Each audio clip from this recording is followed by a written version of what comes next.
One way. तो आज हम बात कर रहे हैं कार्ल मार्क्स की। सर्वप्रथम हम लोग ये जानना चाहेंगे कि कार्ल मार्क्स कहाँ के हैं। कहाँ के हैं? जर्मनी के हैं। जर्मनी के विचारक हैं।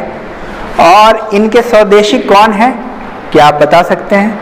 कौन थिंकर है जो जर्मनी का है, जो कार्ल मार्क्स के स्वदेशी हैं? Max Weber. Very good. Max Weber Karl Marx के स्वदेशी हैं। एक ही देश के हैं, लेकिन इन दोनों में एक बड़ा फर्क है विचारधारा का। ठीक है।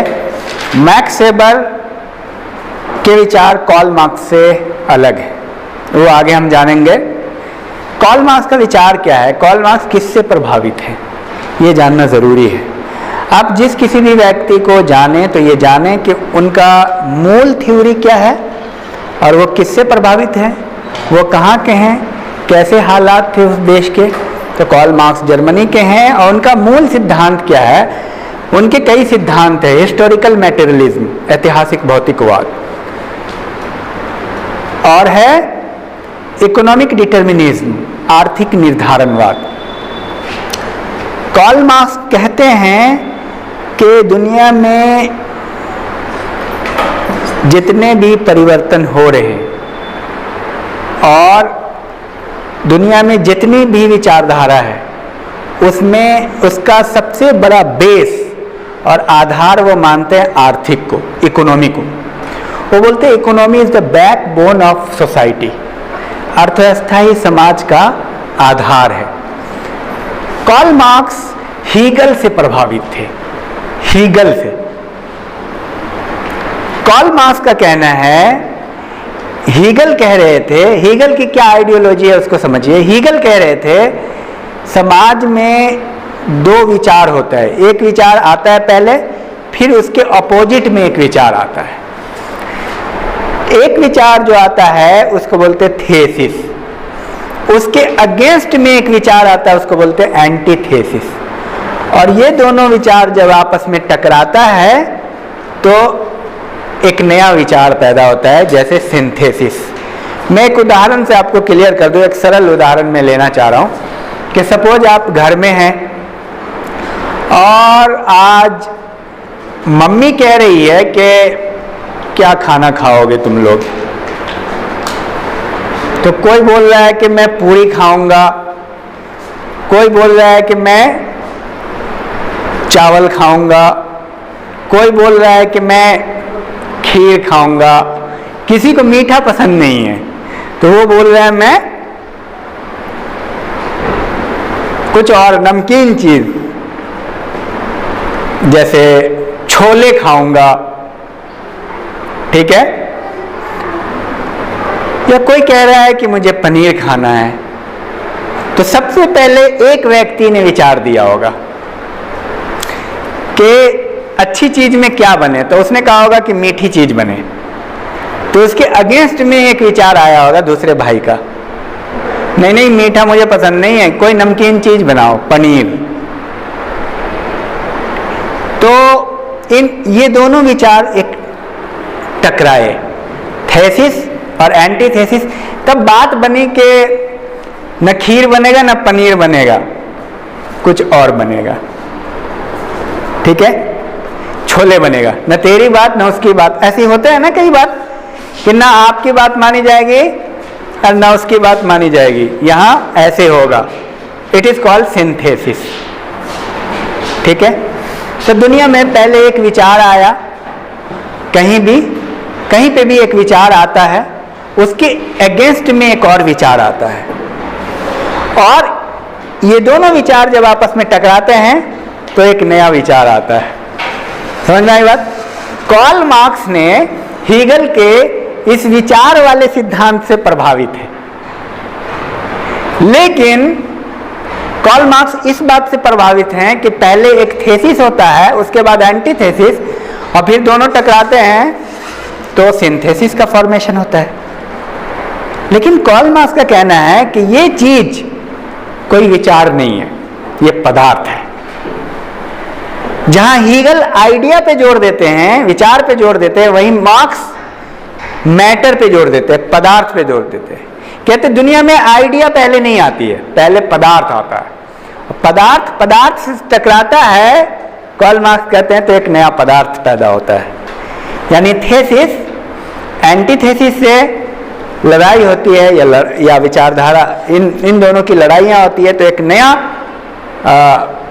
क्या कहते हैं कि एक नई चीज़ पैदा होती है, एक नई चीज़ पैदा होती है। कार्ल मार्क्स कहते हैं कि हेगल जिस विचार की बात कर रहे हैं वो भी दिमाग से आता है, और दिमाग पदार्थ है।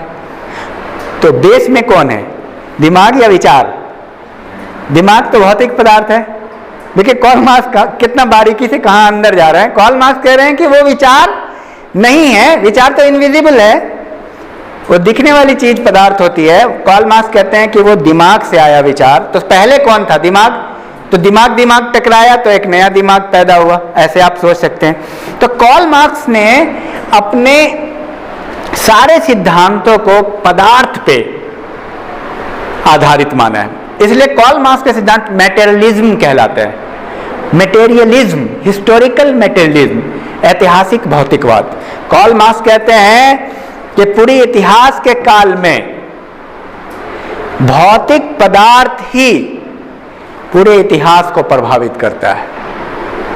भौतिक पदार्थ समाज के विचार, धर्म, जाति, क्षेत्र, हर चीज को प्रभावित करता है। तो समाज के बेस में यानी मूल आधार पे क्या है, पदार्थ है। अब आपको मैं इसको अच्छे से समझा दूं कैसे। कार्ल मार्क्स के अनुसार अगर किसी परिवार की आर्थिक स्थिति, आर्थिक का मतलब माल पानी, पैसा, दौलत, पदार्थ है ना, वो जमीन, जायदाद, वॉशिंग मशीन, ये सारी चीजें क्या है, पदार्थ है। अगर पदार्थ यानी इकोनॉमी अच्छी होगी तो इकोनॉमी पे ही सारी चीजें निर्भर होती है, और हर चीज का निर्णय और डिसीजन और डिराइवेशन हर चीज का किस पे निर्भर करता है, पदार्थ पे, कार्ल मार्क्स कहते हैं। इसीलिए वो कहते हैं ये आर्थिक निर्धारणवाद का सिद्धांत है, यानी हर चीज को निर्धारित इकोनॉमी कर रही है। इकोनॉमी जैसी होगी सोसाइटी की, सोसाइटी वैसा होगा। जिस परिवार की आर्थिक स्थिति अच्छी होगी तो बच्चे अच्छे स्कूल में पढ़ेंगे, बच्चे अच्छा कपड़ा पहनेंगे, बच्चे अच्छे लोगों के संपर्क में होंगे, बच्चे अच्छे कल्चर अपनाएंगे। लेकिन पदार्थ ही नहीं होगा, यानी गुर्बत होगी, इकोनॉमी नहीं होगा, आइडिया कितना भी अच्छा होगा कार्ल मार्क्स के अनुसार, तो वो सोसाइटी का फॉर्मेशन नहीं हो सकता। स्कूल बनाने के लिए क्या चाहिए, पदार्थ, इकोनॉमी। ईंटा चाहिए ना, ईंटा तो पदार्थ है। हर चीज जो पदार्थ है वो इकोनॉमी है। सीमेंट चाहिए, सरिया चाहिए तो पैसे में आता है, विचार से थोड़ी आता है। हमने विचार बड़े बड़े रखे, मैं बहुत महान हो जाऊंगा, तो नहीं हो सकते ना। According to Karl Marx, everything, every aspect of society deciding by economic aspect. Economy is the base for the society. Economy पर ही सारा सिस्टम खड़ा हुआ है। अर्थव्यवस्था समझिए कि नींव है सोसाइटी का। अगर अर्थव्यवस्था बर्बाद हो गया तो सोसाइटी का हर चीज बर्बाद होगी। अब तुम ये बताओ, अर्थव्यवस्था अच्छी है, अब जैसे सोसाइटी में कौन कौन सी व्यवस्था है, राजनीतिक व्यवस्था, आर्थिक व्यवस्था, शैक्षणिक व्यवस्था, धार्मिक व्यवस्था, सांस्कृतिक व्यवस्था, सामाजिक व्यवस्था। लेकिन अर्थव्यवस्था सही होगा तो राजनीतिक व्यवस्था अच्छा होगा, अच्छी अच्छी ट्रेनें चलेंगी, सड़क बनेगी, पानी बिजली की व्यवस्था होगी, पढ़ाई के लिए स्कूल होंगे, कॉलेजेस होंगे, मंदिर भी बनेंगे, मस्जिद भी बनेंगे जब अर्थव्यवस्था होगी।